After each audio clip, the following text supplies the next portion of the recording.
What's up, guys? So today's deep dive is Shang-Chi and the Legend of the Ten Rings. And sort of from here on out, the IMDb page is going to have progressively less and less facts and sort of confirmed cast and stuff. So with the last two, Black Widow and the Eternals, we've had at least 6 or 7 confirmed cast members. Shang-Chi only has 2, so I'm going to just safely assume that it's going to continue to decrease from here on out for the rest of the deep dives.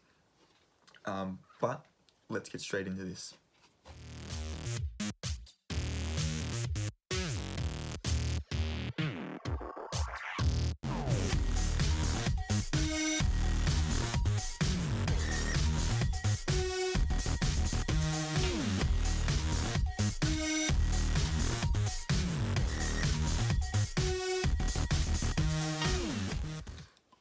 Alright, so Shang-Chi and the Legend of the Ten Rings is slated to be released on February 12th of 2021.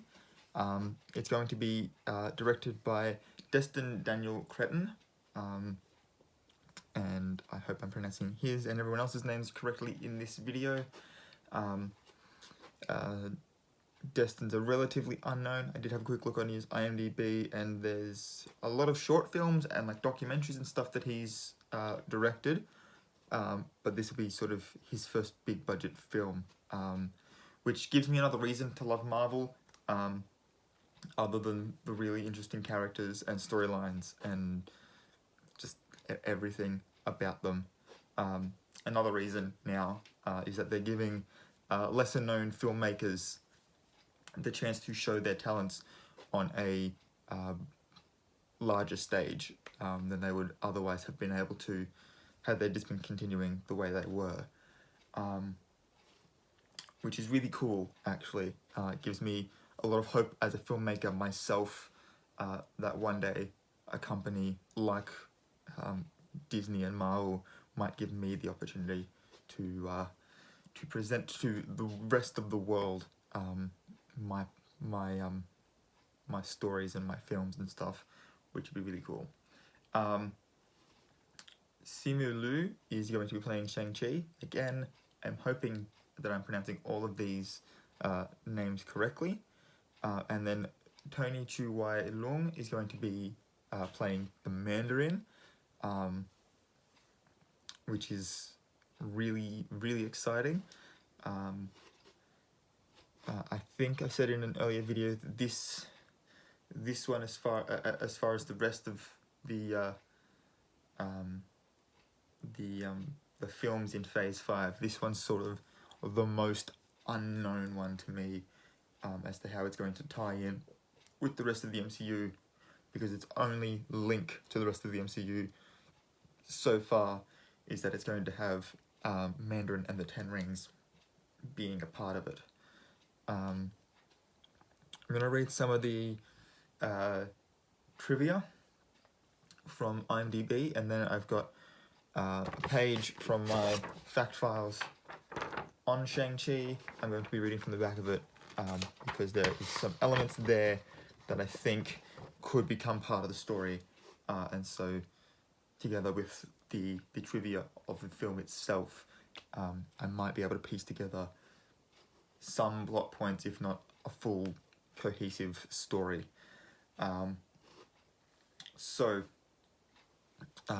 Stephen Norrington, who announced that he had agreed to direct the film, described it as a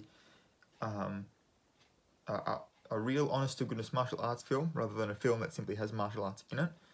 Obviously, he's no longer directing it, but if we can still take that as being what this film's going to be, we can expect a lot of really cool action scenes, which really excites me.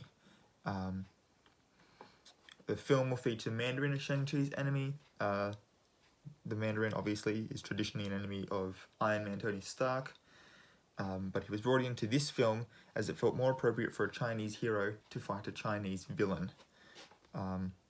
Shang-Chi is the first superhero film with an Asian protagonist for Marvel Studios.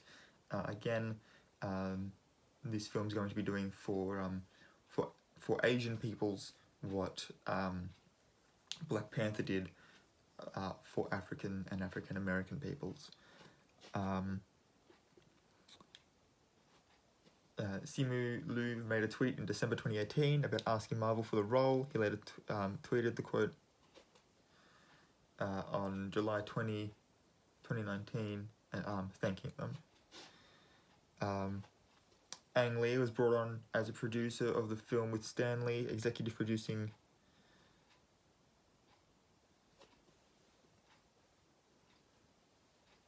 Hang on. Okay. I don't know if that's correct.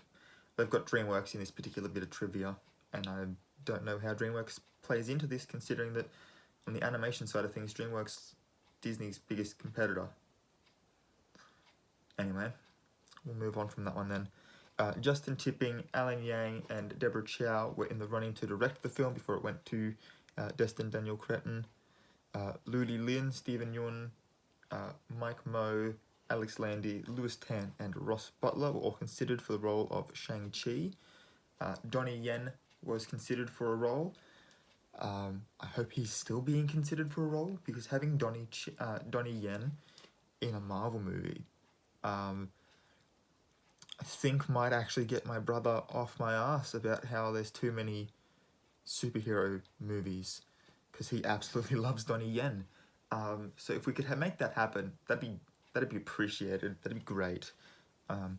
Also, if it's going to be an actual kung fu movie, I feel like you need someone who actually knows martial arts.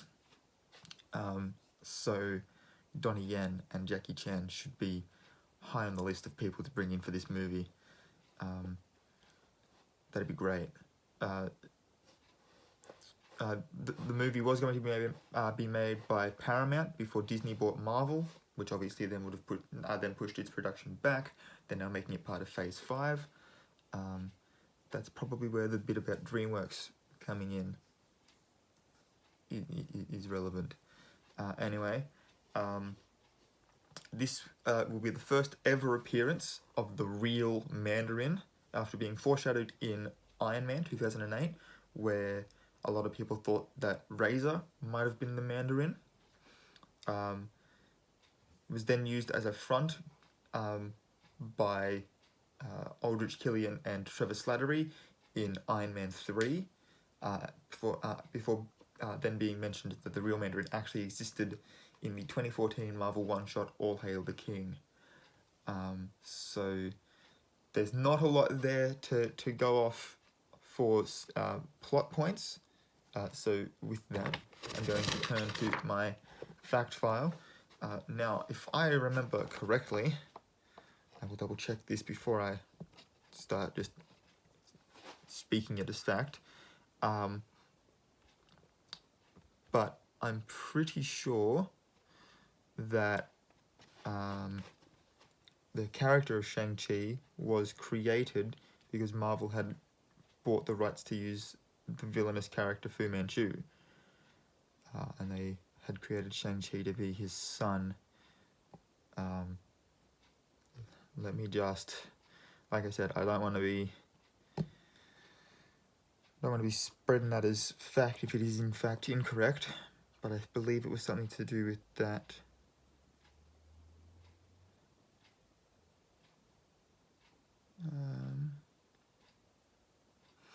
Here, the character was conceived, this is on Wikipedia, the character was conceived in late 1972. Marvel had wished to acquire the rights to adapt the Kung Fu television program, but were denied permission by the show's owner, Warner Communications, the owner of Marvel's primary rival, DC Comics.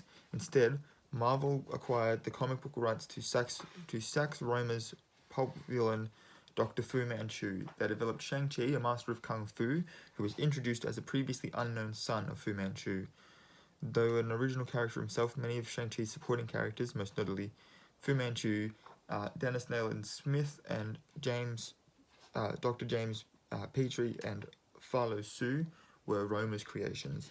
No characters from the Kung Fu television series carried over into the comic series, though the character Lu's son in an early issue bears a strong resemblance to one of the characters, with the addition of a mustache,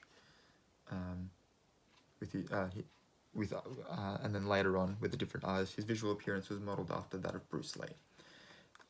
So cool. I was remembering that correctly. That feels good to remember, sort of the origin of a character. So I'm going to read some of the text on this. So it says, born in the Henan province of China, Shang-Chi was given a name that means the rising and advancing of the spirit by a father he believed to be an honourable man.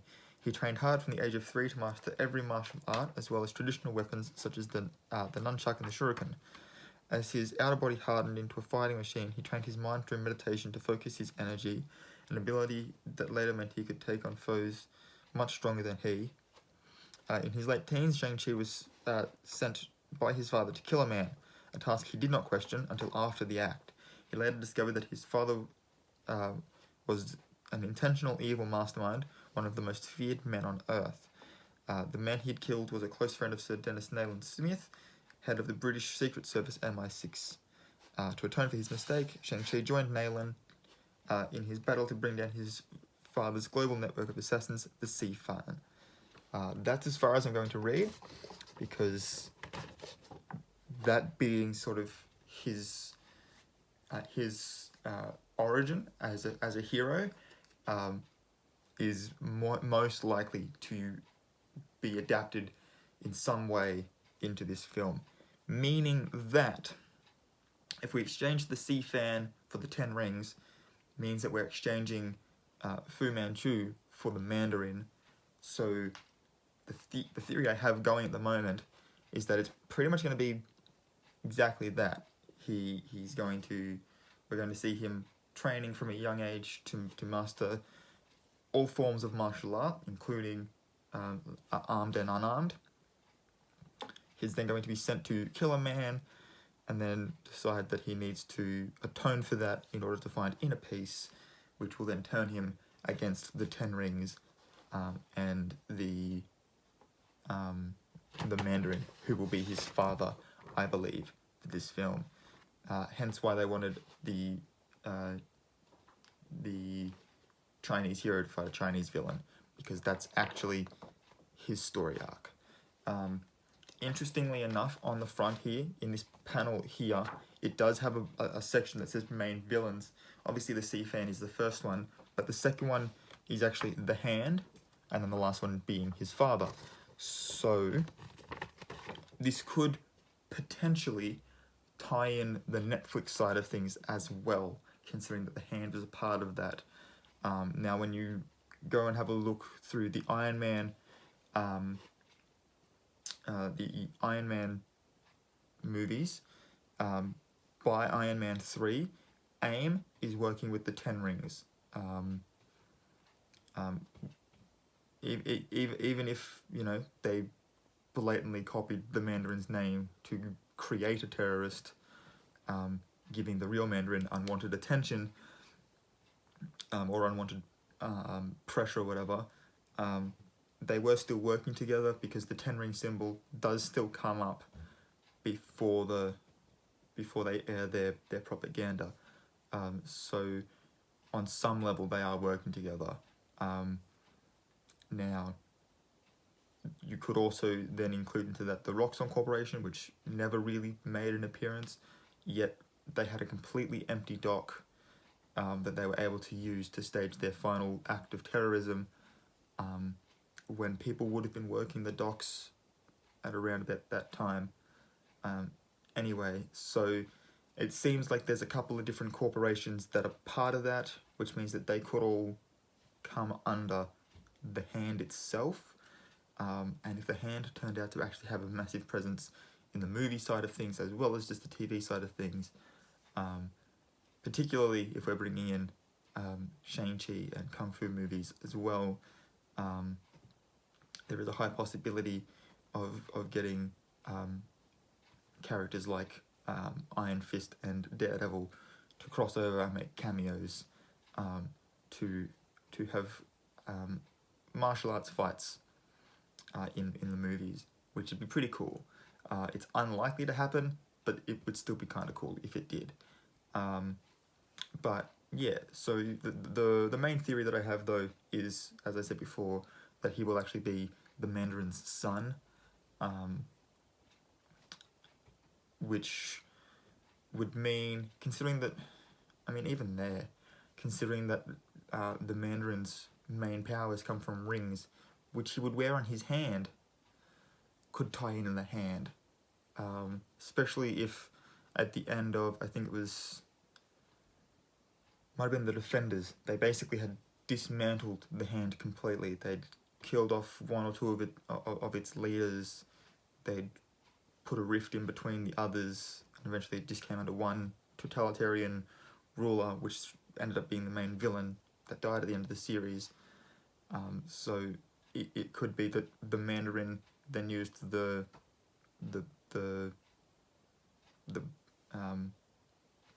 press that he'd gotten from AIM, using his name without his permission, to reconstitute the hand as part of the Ten Rings. I mean, there are ways that they could go about this, however unlikely they are. But yeah. As for MI6 being a part of it, that in and of itself could spell the beginning for potentially Captain Britain, or like the Black Knight, which would be really cool to see, and therefore the beginning of groups like Excalibur, and I'm sure there's a British Avengers that isn't Excalibur. But anyway, it'd be really cool to see that, particularly since in Thor 2 they showed that Greenwich is like the center point for this cosmic, like this matrix of cosmic energy, which is exactly what Captain Britain derives his powers from. So this movie has a lot of possibilities of where it could go.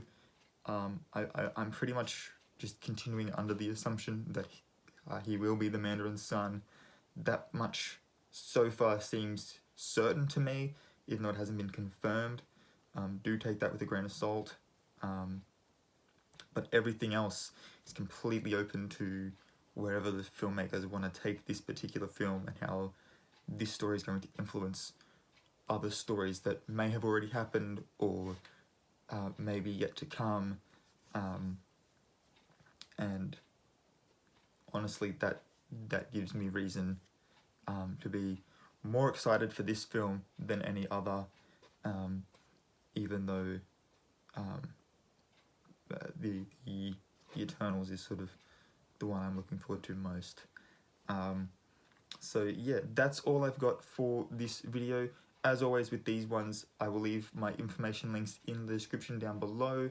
You can also check out my social medias down below. My Instagram's a private account, but send me a message and I'll add you straight away. Let me know that I sent you, because it seems ridiculous to tell you to do that and then deny you. But definitely check out my Tumblr. I'm going to be finishing off Sugar and Spice before the end of the month, so help me God. So that'll be up there. I've got, I think, another 5 parts for that story. So they will be coming at you every couple of days, so make sure you check that out. Give me some feedback on that. I absolutely love writing and I'm trying to get back into it, so any and all feedback is appreciated. I can take criticism, so be honest with me. If you liked this video, please give it a thumbs up. If you are new to the channel, make sure you hit that subscription button and the notification bell so that you are alerted when I upload a new video. And until next time guys, night to A2, and I'll check you all later.